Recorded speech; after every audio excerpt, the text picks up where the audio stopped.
I was at my daughter's baby shower when my estranged husband showed up out of nowhere. It was a complete shock. We had been separated for almost 6 months, and I had no idea how he even found out about the event. I immediately got him kicked out of there, and everyone who knew about our past understood why. Our relationship had been tumultuous from the beginning. He was emotionally abusive, controlling, and had a drinking problem that only made things worse.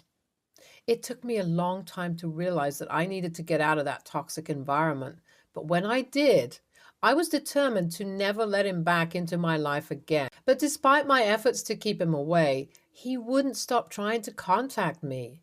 He would show up at my workplace, send me endless messages, and even stalk me on social media. I had to change my phone number and block him from all my accounts, but he still managed to find ways to reach me. So when he showed up at the baby shower, it felt like he was trying to invade my life once again. I wasn't going to let him do that, not on such an important day. I didn't care if it seemed harsh or if people thought I was overreacting. They didn't know the things he had put me through. After the party, I went back home to find that he had been blowing up my phone with messages. At first, I tried to ignore them, but then curiosity got the better of me and I decided to read what he had to say. Oh boy, was that a mistake. The messages were a mix of pleading, begging, and anger. He couldn't understand why I was being so cruel to him, and he kept insisting that he had changed and that he deserved another chance. But I knew better than to believe that. I had heard it all before, and I wasn't going to let him manipulate me once again. I blocked his number and tried to forget about him, but it was hard. The memories of our past kept coming back to haunt me, and I found myself constantly second guessing my decision to leave him.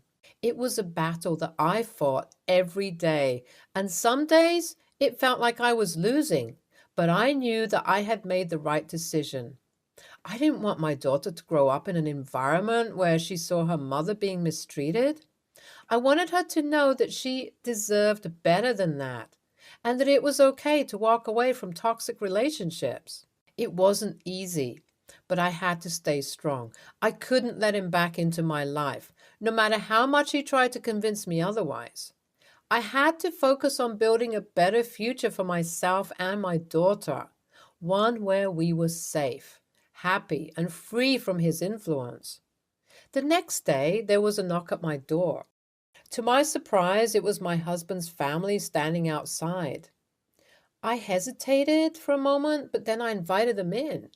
As soon as they entered, they apologized for what happened at the baby shower. They explained that they had no idea my husband was planning on showing up and that they had tried to talk him out of it. They were just as shocked as I was when he appeared.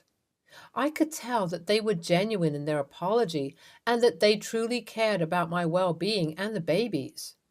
We had always had a good relationship, and they had been supportive of me during the separation. I was grateful for their understanding and willingness to make things right. We spent some time talking and catching up, and they even brought some gifts for the baby. It was a nice change of pace from the drama of the previous day, and I appreciated their efforts to make amends. As they left, I couldn't help but feel a sense of relief. I knew that I still had a long road ahead of me, but having my husband's family by my side made me feel less alone in the process. It was a small step towards healing, but it was a step nonetheless. 2 days passed. I heard a knock on my door in the middle of the night. I groggily got out of bed, wondering who could be at my door at this hour. As I approached the door, my heart started pounding in my chest as I saw a silhouette through the glass. It was my husband. I hesitated for a moment before slowly opening the door. Without a word, he pushed his way inside and I could smell the alcohol on his breath. I tried to back away, but he grabbed my arm, his grip tight and painful. He demanded to know why I had kicked him out of the baby shower, saying that he had every right to be there. I tried to reason with him, but he wasn't listening. He started to yell, accusing me of trying to keep his family away from him. He said that I was trying to take away his rights as a father and that I was being unfair to him. I was scared, but I knew that I had to stay strong. I told him firmly that he needed to leave, but he refused to budge. He continued to yell and scream at me, getting increasingly agitated as time passed. Finally, after what felt like hours, he calmed down. He slumped down on the couch, his head in his hands. I took a deep breath and asked him to leave again. This time, he got up without a word and walked out the door, leaving me shaken and scared. I locked the door behind him and leaned against it, trying to calm my racing heart. The next afternoon, he showed up again. As soon as I opened the door, I saw him standing there looking at me with a remorseful expression. He started talking, saying how sorry he was for his behavior, but the anger was still apparent in his voice. He asked me if he had hurt me or the baby, and I could see the genuine concern in his eyes. I took a deep breath and told him that he had hurt me, but I didn't know about the baby. He looked even more upset than before, and I could tell that he was trying hard to control his emotions. I didn't want to let him in, but he said he just wanted to talk. We went inside, and he sat down on the couch looking down at his hands. He started talking about how he felt during the past few months, how he had felt lost and alone without me, and how he regretted his actions. He asked me if we could try again, to start over and to forget the past. I didn't know what to say. I was still hurt, angry, and confused about everything that had happened. I told him that I needed time to think about it, to consider if it was the right thing to do. He looked disappointed, but he nodded his head in understanding. He got up and tried to give me a hug, but I stepped back. He looked at my bump one more time and walked out. As I watched him go, I knew that this was far from over. There were still many things we needed to talk about and resolve before we could even think about starting over. As the days went by, I found myself in a constant state of emotional turmoil. My husband's unexpected appearance, along with his persistence to make things right, left me feeling conflicted. A week later, he called me again and suggested counseling. He said that he wanted to work through our issues and be there for both me and our baby. He acknowledged the hurt and pain he had caused me and vowed to do anything to make things right. Hearing him speak with such sincerity touched my heart, and I found myself considering his proposal. The thought of counseling with him seemed daunting, but I also knew deep down that I didn't want to shut the door on our marriage without giving it a chance. So I hesitantly agreed to his proposal, and we scheduled our first counseling session. Update 1, 2 months later. After much consideration, I decided to give my husband a second chance. We started attending couples counseling sessions once a week in addition to our individual therapy sessions. During our sessions, we worked on rebuilding our communication, trust, and understanding of each other's needs. It was difficult at first, but we made progress slowly but surely. As we continued our counseling, we both realized that we had a lot of individual issues that we needed to work on as well. So we started attending separate therapy sessions to address those issues. To my surprise, the rest of my husband's family joined in on the family counseling sessions as well. It was a great support system for us, as well as a way for them to understand our perspective and what we needed in order to move forward. Now, I'm only a month away from giving birth to our baby girl. It's been a long and difficult journey, but I'm happy to say that we've made progress and we're in a much better place than we were before. He stopped drinking. He also calls and asks if I'm comfortable enough for him to be visiting. We still have a long way to go, but I can see that he is actually trying this time. I'm still cautious and hesitant, but we are committed to being the best parents we can be for our daughter. I just can't believe he had the audacity to show up uninvited at the baby shower. He had been estranged for 6 months and had no right to barge in like that. It just shows how little respect he has for boundaries. She shouldn't have taken him back. I guess she still hasn't. I don't trust him. He hurt her and the baby so much when he was still around. He can't just come back now and expect everything to be okay. He needs to earn her trust back, and that's not going to happen overnight. I'm glad he's finally realized how much he's hurt her and is trying to change. It takes a lot of courage to admit that you were wrong and seek counseling. I just hope he's sincere and doesn't end up hurting her again. Next story. I am the child-free uncle of 2 children. Taylor is the daughter of my sister Mary, and Ben is the son of my sister Yasmin. I love both these children dearly. I held them the day they were born, changed their diapers, heard their earliest words, told them all sorts of absurd uncle told tales, and generally watched them grow from babies to children and now into preteens. They're both 11 and only 4 months apart in age, but they are vastly different. Taylor is fairly rounded out. She's into the typical pop culture preteen things you'd expect at her age, and she also plays sports and has a strong interest in science and the outdoors as well, which is a subject we definitely bond over. Ben is a different story.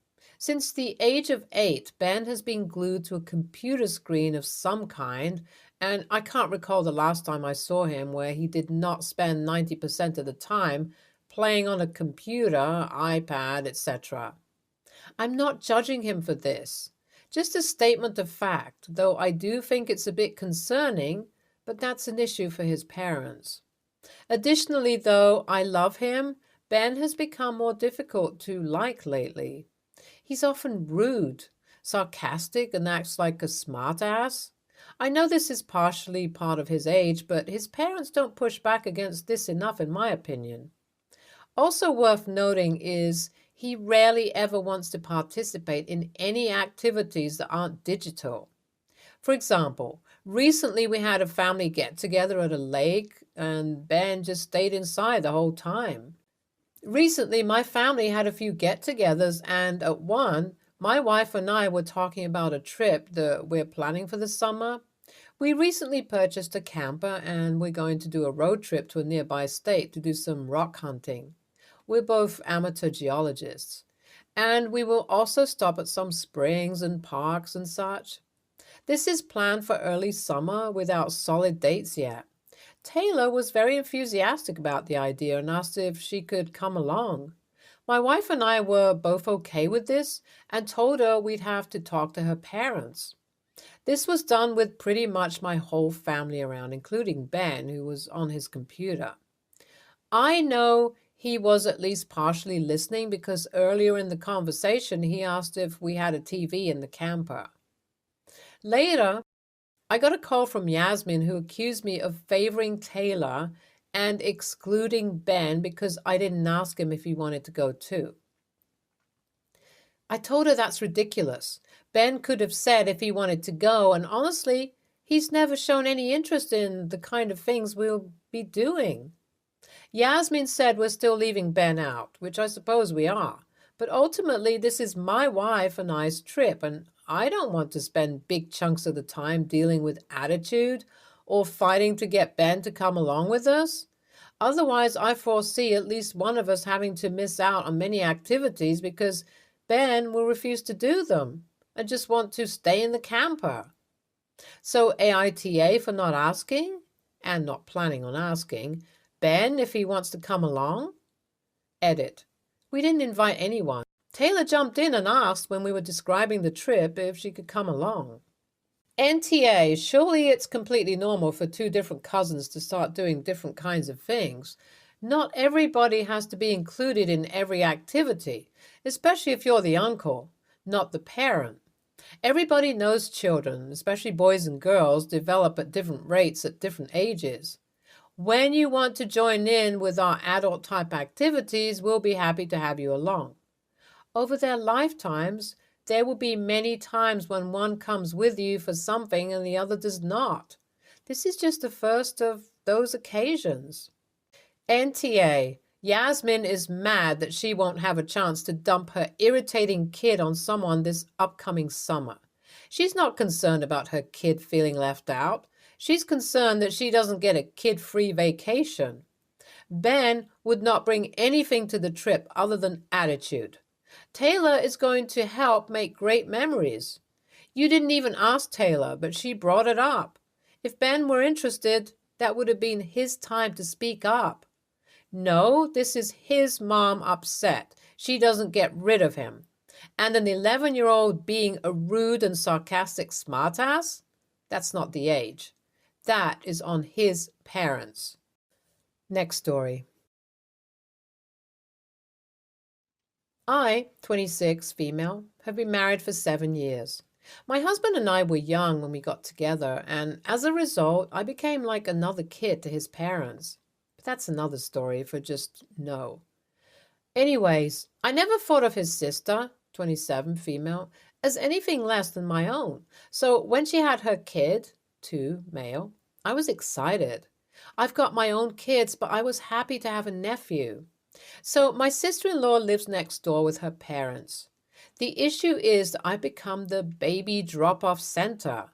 I need to run to the store turns into me texting her 4+ hours later trying to figure out where she is.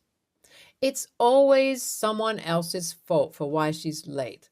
I'm in college online, though, and can't exactly do my work when her kid is on a sleeping schedule of 2 a.m. to 8 a.m. My kids attend school and need their sleep. They have a decent bedtime. I'll also add I have a hard time telling people no. Currently in therapy for that, among other issues. Because of those reasons, when she came to me saying she had a job offer, she asked which of 2 schedules worked for me. Didn't ask if I would be the babysitter. I told her neither did, so we agreed to a schedule where I'd watch him half the schedule and her parents would watch him the other. Usually her parents back out, but I told her that I wasn't going to be able to happen. Well, her first interview, training, is today. She told me days ago her dad was watching her kids since he'd probably still be asleep. Okay, awesome. Then at 2 a.m., the day she messaged me and said, "You're still able to watch him tomorrow, right?" I hope so, 'cause I have no one else. I was pissed and I told her so. I told her I'm being taken advantage of and letting me know last minute she wasn't having her dad watch him isn't okay. Dad isn't sick, just didn't want to. I told her how it isn't right that everyone else can say that they don't want to, and it's okay, 'cause she knows I have a hard time saying no. It ended with her apologizing and begging me to keep him, but I still said no. She told me she will lose the job if she can't find a babysitter, and I told her he isn't my kid, so it's not my issue. My mother-in-law then messaged me telling me she's going to straighten me out and that if my nephew is such a bother, then I just won't keep him anymore. She also told me I'm an awful person for screwing over my sister, and she expected more from me. My husband agrees with me but won't say anything to his mom and sister. AITA? Should I watch him anyways? TIA? Oh my, the entitlement for me is mind-boggling. NTA. You need to hold your ground. You weren't planning on having the child and you never agreed to be backup this day. What if you did have plans? They just assume you don't or that it's not important. Does she pay you or would she be paying you for these days? I mean, babysitting occasionally as a favor is one thing, or both babysitting helping each other, but regular childcare, expecting you to be available as backup on demand, that should be compensated. She needs reliable childcare or a more flexible job. You aren't obligated to do it. And if this happens day one, you know it will continue to happen and is not something you agree to or should make your problem. Edit to add. Your husband absolutely needs to speak up as well. It's his family, and he shouldn't let them guilt you or bully you into agreeing. She is taking advantage of you, and it's not okay. NTA, the difference is the niece enthusiastically asked to join while nephew didn't show interest. And you know he won't be interested in rocks and parks and campers. He'll be happily playing Call of Duty while you're happily enjoying nature. Everyone doing what they enjoy. It does suck that now you have to bring an 11-year-old on your intimate trip with your wife. You weren't the one that showed favoritism, but rather the kids showed their interests. I grew up a Ben. When we would rent beach houses as a family, I would bring my Xbox along because I hated the beach. I had fun playing COD at home all day, besides shitty beach house Wi Fi. Everyone else had fun getting sunburned and sandy. Then we'd all have fun going out for a meal. No point bringing someone to a situation you know they won't have a good time being in. Stay tuned for more stories from our girl relationships.